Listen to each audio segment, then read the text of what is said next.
Before you hear another word, I want you to feel something. Right now, in this moment, there is a voice inside you. Not the voice that worries. Not the voice that judges. Not the voice that overthinks every decision you make. A different voice. Quieter. Calmer. Older than your mind. Wiser than your thoughts. It does not argue. It does not explain. It simply knows. You have heard it before. That gut feeling that saved you from a terrible decision. That sudden certainty that made no logical sense but turned out to be exactly right. That whisper that said, "Don't trust this person," and months later, you wished you had listened. This voice has been guiding you your entire life. But you stopped trusting it. You were taught to trust logic instead. Data instead. Proof instead. And in doing so, you silenced the wisest part of yourself. Today that changes. Today you meet your intuition. The voice that knows. The higher self speaking. The compass that never lies. Let us begin by understanding what intuition actually is. It is not instinct. Instinct is biological. It is the body reacting to danger. Fight or flight. Survival programming. It is not emotion. Emotion is reactive. It rises and falls. It is colored by past wounds and present fears. It is not logic. Logic is calculated. It processes information step by step. It can only work with what it already knows. Intuition is none of these. Intuition is direct knowing. Without thinking. Without analyzing. Without needing evidence. It is the soul's intelligence bypassing the mind's limitations. The word intuition comes from Latin. Intuere, meaning to look inside. To look inside. Not outside for answers. Not to experts. Not to opinions. Not to data. Because the answers have always been there. Ancient philosophers understood this. Plato called it anamnesis. The soul remembering what it already knows. The Vedic sages called it buddhi. The higher intellect. The wisdom beyond thought. Indigenous cultures called it the knowing. A sacred gift from ancestors and spirits.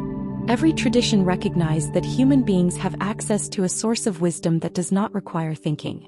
A direct line. A hotline to truth. An inner GPS that knows the destination before the journey begins.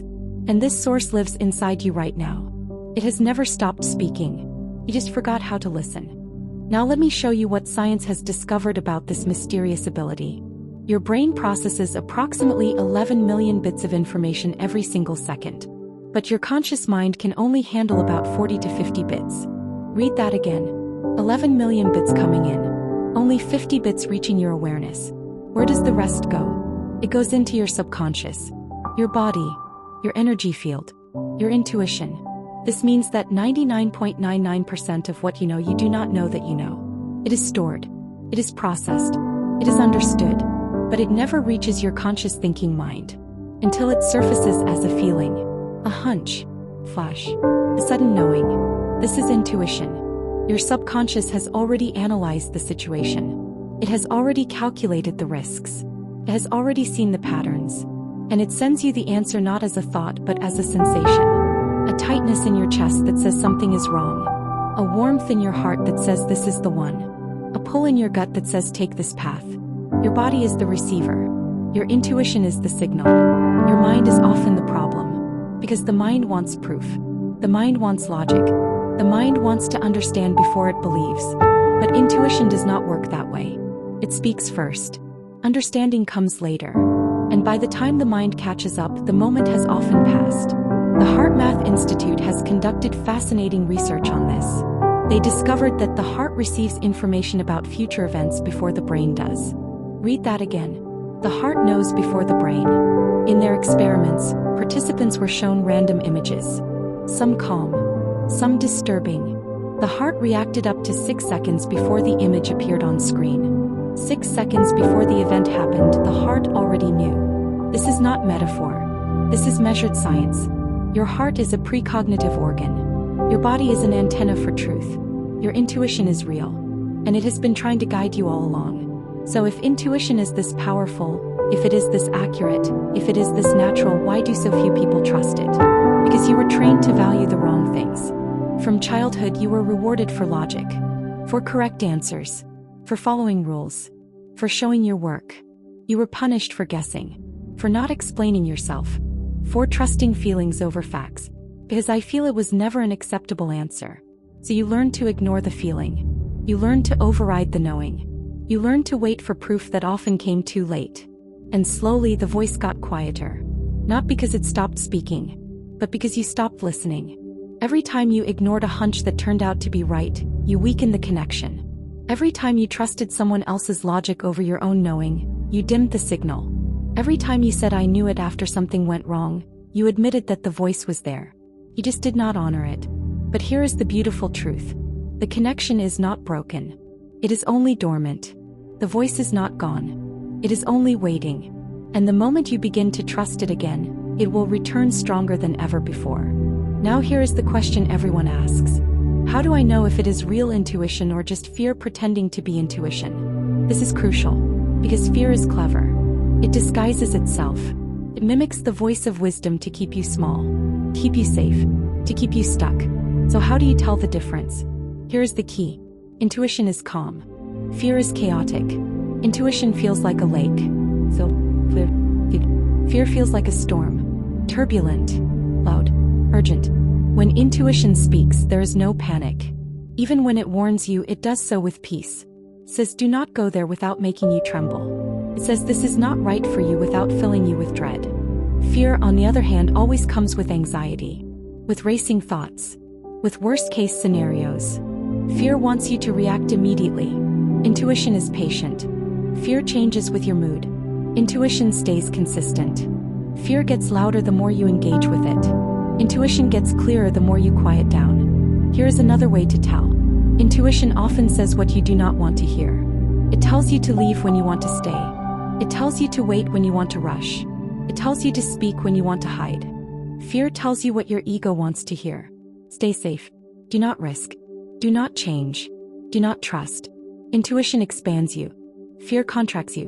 When you learn to feel this difference, you will never confuse them again. One leads to life. One leads to limitation. And your body always knows which is which. Now I will share with you a practice to strengthen your connection to this inner voice. It is called the inner compass. This is not meditation. This is training. Training your system to recognize and trust the signals that are already there. Here's how. Step 1. Find a quiet moment. It does not need to be long. Even 5 minutes will work. Close your eyes. Take 3 deep breaths. Let your body soften. Step 2. Place one hand on your heart. Place the other hand on your belly. Feel the warmth of your own touch. This grounds you in the body where intuition lives. Step 3. Think of a small decision. Something real but not heavy. Should I call this person today? Should I take this route? Should I accept this invitation? Step 4. Do not think about the answer. Instead, notice your body. Does your chest open or close? Does your belly relax or tighten? Does your breath deepen or shallow? Opening, relaxing, deepening, this is a yes. Closing, tightening, shallowing, this is a no. Step 5. Trust the first response. Do not second guess. Do not analyze. Just notice and honor. Step 6. Act on it. Follow what your body said, even if your mind disagrees. Step 7. Observe the result. Did it feel right? Did it lead somewhere good? Did you avoid something you later realized was wrong? Repeat this daily. Start with small decisions. Build the trust. Over time, the signal will become so clear, so immediate that you will know without needing to ask. Your body will speak and you will listen. Your intuition will guide and you will follow. And life will begin to flow in ways you never imagined. Because you are no longer fighting against yourself. You are finally aligned with your truth. Intuition is not a superpower. It is your natural state. It is the way you were always meant to navigate this world. Not through endless thinking. Not through constant doubt. Not through asking everyone except yourself. But through listening. Listening to the voice that has been guiding you since before you had words. The voice of your higher self. The wisdom of your soul. The compass that always points toward your highest good. When you trust this voice, doors open before you knock. Opportunities arrive at the perfect time. Danger is avoided before it appears. And you walk through life with a confidence that is not arrogance but alignment. You become unstoppable. Not because you are strong, but because you are guided. And something that is guided by the infinite can never truly be lost. In the next chapter, we will explore an even more mysterious power. The ability of the mind to influence matter itself. Telekinesis. thought that moves the physical world. But for now, practice the inner compass. Start listening, start trusting, start following, because your intuition has been waiting for you to come home. And that journey begins with a single choice: to finally trust yourself.